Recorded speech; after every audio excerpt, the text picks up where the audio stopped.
I'm actually going to do a demo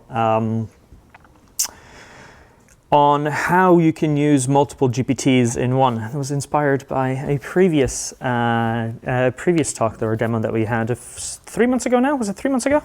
Yes. 3 months ago, yeah. We had some technical difficulties at the time, but it was a really great demo, and it really got me to think. So basically, how many of you have built GPTs on OpenAI already? Not many.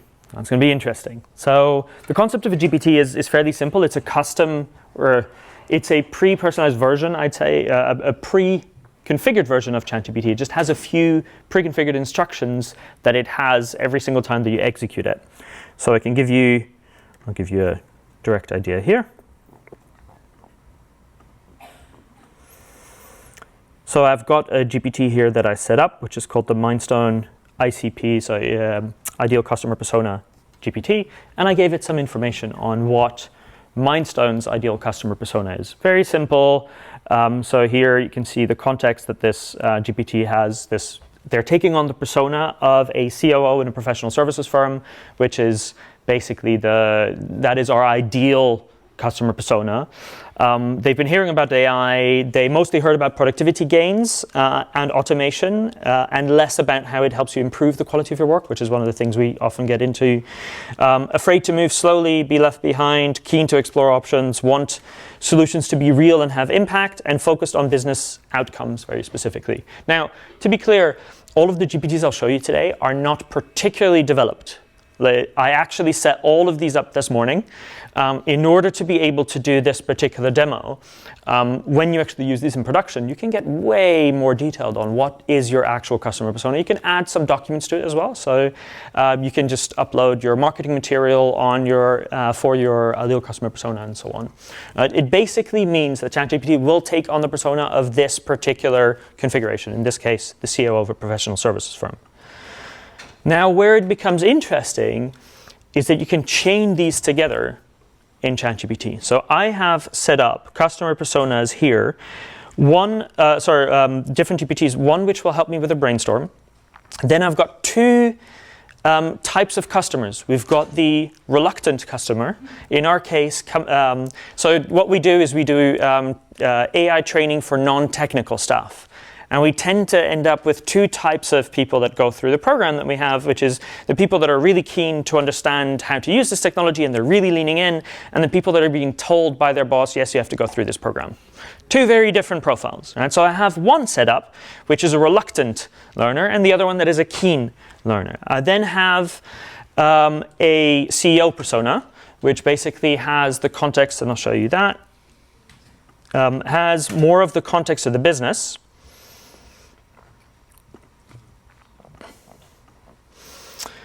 So here I gave it the context of what Mindstone really is all about, what we do, how we do it, and then also I gave it information on the longer term business goals. So basically we believe that right now practical AI training is the only skill that people are going to be willing to spend time on and spend money on. But in 2, 3, 4 years from now, it'll be something that's assumed when you go into a job. So from a strategic perspective, as we're building the company, we need to make sure that we're not just building for the next 2 or 3 years, but we're actually also building a company that will focus on the future most valuable skills as we go through. So again, this is like the CEO persona that takes all of those things into account. And then I have a devil's advocate GPT, which the only role is to just take whatever was thrown at it and construct the best possible argument it can find to try and deconstruct it. And then last but not least, I have a decision log GPT, whose only purpose is to look at a log of a conversation previously and provide a decision log at the end of it. Now, what is interesting is when you start to combine all of these together.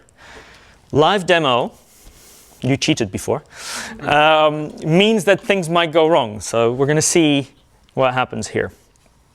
Okay, so I'm going to start with the, let's see, I need the internet. Okay, there we go. So the product brainstorm assistant, which is the GPT that I showed before. So I'm going to say here, one of the problems we're seeing, this is not my keyboard, but okay, there we go. actually, the biggest problem we see with users not understanding or not getting the productivity gains from AI is that they don't see how examples in job X, like marketing, apply to their specific role, say operations. That's one of the biggest problems that we see at the moment is for some reason, people know that you can use generative AI to go and produce some nice blog posts and maybe some social media posts, but many people, probably actually many in this room, would not quite see, okay, well, but how do I use it if I'm an HR professional? Biggest thing we have. So I'm going to give the Brainstorm Assistant this particular problem. Now, the Brainstorm Assistant is set up to look at a problem and provide me with 3 potential solutions. Oh, sorry, first it's going to ask me a bunch of questions, and then it's going to give me the solutions. So could you clarify if the challenge primarily due to lack of relatable examples, or is it also about the difficulty in translating generative AI applications to their specific tasks? So it's mostly examples, I'm going to say. Often this problem gets solved when you sit down for 2 minutes and you go through their workflow and you give them an example on how it could work in their day-to-day, and suddenly that whole thing is disappears. In other words, do users need more tailored examples, or do they need help in generative AI concepts? Okay, I'm going to say examples. Okay, interesting. So at this point, when I tried this out earlier this morning, it asked me a whole bunch of extra questions, but here it must think that it has enough already. So it's coming up with 3 different approaches. Role-specific content tracks, okay, develop dedicated content tracks for various roles within the company. Or customized learning paths, allow users to customize their learning paths by selecting their job roles and specific tasks that they perform. Peer-led role-based workshops. So organize peer-led workshops where employees from similar roles within company or across different companies share their AI use cases. Okay, so these are 3 examples it comes up with. I happen to not quite like all of them that much, but that's not the purpose of this particular demo. You can go and dive into whatever the thing is. Also, because I set these up pretty quickly, like I might have added more context to the Brainstorm GPT so it knows more about what Mindset is about in the first place, and it might have produced different ones. But what I'm going to do now is I am going to look at, let's see, and I'm going to ask another GPT. So the corporate forced user persona. What do you think of these solutions? Okay, so now it is running through based on the persona of the forced user. So this is a user that has been asked to go through our program, and these are 3 solutions that we're thinking about adding to our product. What do you think of these? So it goes through usefulness, appeal for the first case, the second case, and the third case. Then what I'm going to do is Mindstone corporate eager user persona. What do you think of these? So now I'm getting more feedback from 2 different angles. Now again, the more information I would add to these personas, the more accurate the feedback that would come back on the idea that I'm trying to develop. So it's giving me more data here. In order to go, so okay, I'll just kind of go through what it comes back with here. So this is the eager user persona. So I'm looking at here, approach 1. So role-specific content, clearly define create. So it's actually figuring out what that would mean, and then evaluation. So this approach is highly useful as it directly relates to the user's daily task, making the learning process more relevant and practical. So indeed, role-specific content tracks. Can see how it would work, but it's a ton of work if we tried to go and do it. What is the the appeal, personalized nature of the approach makes it appealing. Okay, and then here usefulness on the customized learning paths. High level of personalization ensures content is relevant and practical for each user. Customizable nature is highly appealing as it offers unique and user-centric learning experience. And you can see how it's rated it as well. So 8, 9, and then here 7 and 8 respectively. Let's see actually what the other did here. So this is one of the things that okay, this is actually different. So here you get it's rated themselves the same. Same scores. Yeah, same scores. That's what I had. So this is one of the things I would still have to kick out. So this is actually a direct specificity of some of these language models, which is that once you have a thread that goes through, you have to be really clear that it doesn't just predict the same scores that came from the conversation that happened previously, because it's all about predicting the next token. So you get stuck in some of these loops. So I was actually thinking for this demo, I was going to remove initially the rating because you end up with this type of behavior, but that you can do yourself. What I would do from here, I'm not now going to say I'm going to take the ICP. Whoop. I'm going to take the ICP. What do you think about this? Whoop.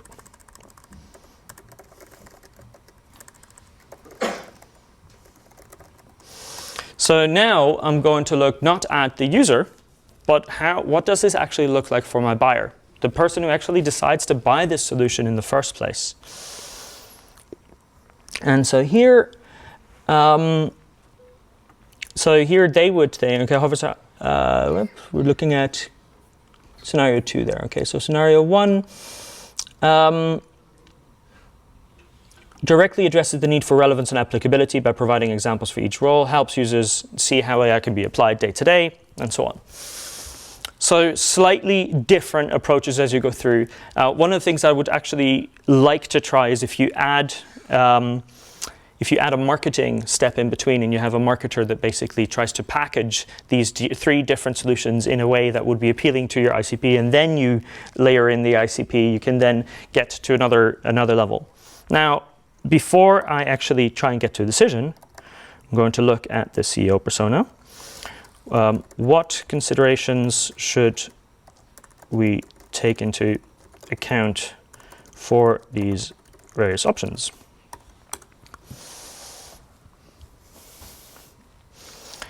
So here we're looking at content development resources. Significant resources are needed to develop high quality content. Scalability, as the number of roles increases, maintaining and scaling content becomes complex and resource intensive.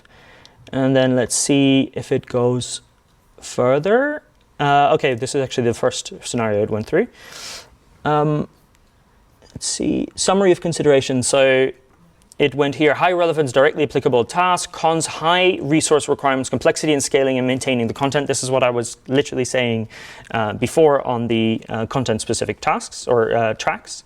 Highly personalized, flexible, adaptable, technical complexity in setup and data privacy concerns when it's customizable learning paths, and then role-based, practical insight, engaging, fosters community and collaboration, which is an interesting one because, well, we do these things. Community is actually part of how we run the company to begin with.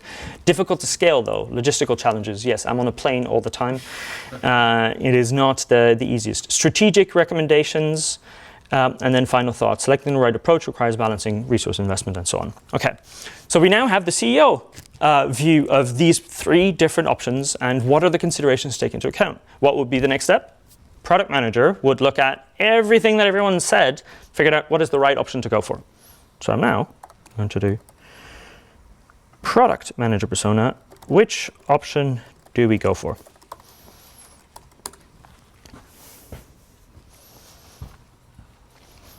It's now going through all the pros and cons of the 3 decision process,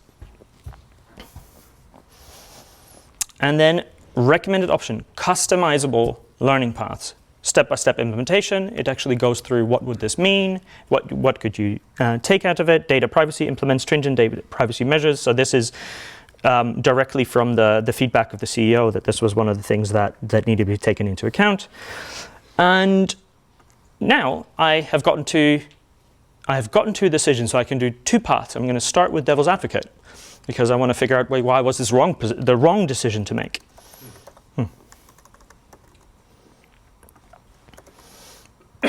what's wrong with this decision?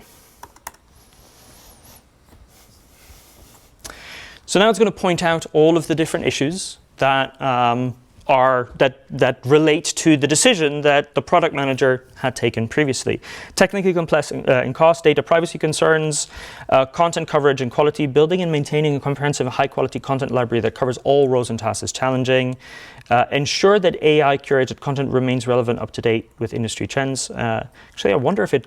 it's doing this for all of the solutions here. I thought for a second it had gotten confused with which option we chose. So strongest argument against customizable learning paths. So it's just done the strongest argument against each of them instead of the solution that we had chosen, which is a shame. Conclusion, you get all of the points that you can go through. And again, there's way too much text to go into a live demo. But then, last but not least, I am now at the end of a decision. I've got all this content that's there, and we went through a whole bunch of things. Normally, if I would actually use this in production, I would obviously challenge each one of these steps. It's like, I think this is true, I don't think that is true. Like maybe feed it a little bit of context for the persona, for the product manager, for the CEO. Like you can really spend not 15 minutes on this, but 45 minutes on this so that you get as much context in there as possible. But I'm now at the end of a discussion and I can do Mindstone decision log GPT. Can you provide me with a log of this decision?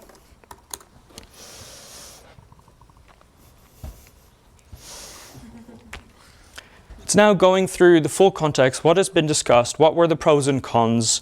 How do I summarize this in a way that if I hand over this particular bit to an external party, they should be able to read through and understand everything we just went through from all the arguments that have been presented from these different personas. Now you can imagine, it even created a signature block. Love that. That I did not actually build in. You can go way deeper on this, but you can start to see how powerful this is when you start to put all of this together. These GPTs can be enhanced with all of the collaterals you have internally to the company. So if I wanted to really push this, and I would probably not do this in a live demo because then you end up with sensitive data that goes through, you'd give it all the important information on your company when it's about the CEO and the strategic context, like are you having investment conversations? What are you thinking long term? Or do you have strategic partners? All of that would be part of the CEO persona. If it's the product persona, you'd probably upload all of your product documentation there. What are all the current features that are already part of your app so that it has all of that context to consider as it's making different choices. Persona, that's an easy one. You can take all your marketing collateral. Like if you've done your job from a marketing perspective, you have key data on who your personas are, and you can upload that to the GPT. Same for the ideal customer persona, the one you're actually selling to. And the more data you give, the more feedback you'll get, the more accurate these conversations become. And then the only thing that you do different here is that pushback, is that in order to get to the best bit, you don't just take whatever comes out. I'm not suggesting you should, I'm going to take this and now put it in production next week. This was way too fast. You push back on a few of the things that you think don't work, but as a thought tool, it's extremely powerful, and you can now get to a point from a thinking perspective within 1 hour, where previously you might have needed a full week. So hopefully this was useful, and it makes you think about different use cases you can use this for yourselves. And if you have any more questions, I have 2 more minutes, so I can take 2 questions. Yes, Ben? How did you use ChatGPT to give you the personas for each buyer? Or did you have... No. I did that. Yeah, I did that in my head. I knew that these were the. So the buyer I knew that we had. That was one of our key personas. It is actually our ideal customer persona, a COO in a professional services firm. In this case, literally all in my own head. But you would gather this from multiple people across the business if you actually did this in production. Yes. I'm just curious. How much information can you stuff into this setup before it becomes too clunky? So, and you need to move to something. So it's hundreds of pages of text. So yes, if you really did everything I just said, you might run into the limit. There's a good likelihood, depending on how much material you have on each of these personas at some point. But the good thing is each of these personas reason independently, so that should work. If you have an extremely long conversation, at some point it's going to get lost. And actually, this is one of the things where OpenAI's models are more prone to forget the stuff that happened in the middle. What you could do, and I haven't tried this particular bit, but what you could do is when you get to the product manager bit, you copy the entire conversation and throw it in Gemini. And Gemini is much better at actually that bit and making sure that nothing gets forgotten, or throw it in Claude. Claude is also better, but Claude has slightly limited reasoning capabilities there. So I would try and between those two, I would try and figure that one out. But that's only when you really start to get into a long conversation. In this case, it shouldn't have forgotten anything that happened here. One more question, yes? Regarding the personas, is there any format that you follow? Did you try different formats? Sorry, can you repeat that question? Regarding the personas for the different personas, yeah. Mm-hmm. So, what kind of format did you follow? Is there any format that you tried and tested out? No, I have a format for my GPTs overall, which I think if you could have seen them before, but basically I have this thing here. So I have a persona, I have the context. This is the bit that I would develop, basically, the context that this persona is looking at.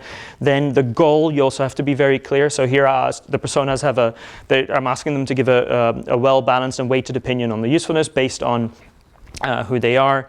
And then they have a process, so that's why I always ask them to walk me through their thinking. This is a very simple thing that is just LLM based. Basically, to get better answers from large language models, it's chain of thought reasoning. And then give me so in this case, I asked it for a score. This is something that's really powerful, but I'm actually, now that I ran through this demo, I would probably remove this line if I were to do this again, because the score is not really what's important. What's important is the feedback that comes back and the qualitative nature of it. And then here, these are just some hacks that you can use with LLMs, right, which I think at this point I've talked about them so often. I mean, if you've been here a few times, you will have heard me talk about them, but always, so step-by-step thinking, always take a deep breath. Incentive? Sorry? Why do you give incentive of 300? So for any of you that haven't looked at this yet, there are some studies that have been done. So there's proper studies behind all of this, where if you give a big tip to a large language model, you get better answers. If you ask it to take a deep breath before answering, it also gives you better answers, and so on. Yeah. So all of these are basically, I'm combining them in the GPT so that it combines all of it, and then I get better answers at the end. On that note, we've got, I'll be here afterwards, so I can definitely answer more questions. We've got Adam to change topic entirely. So we're going to look at changing the narrative with AI on the Israeli-Palestinian conflict. Thank you very much.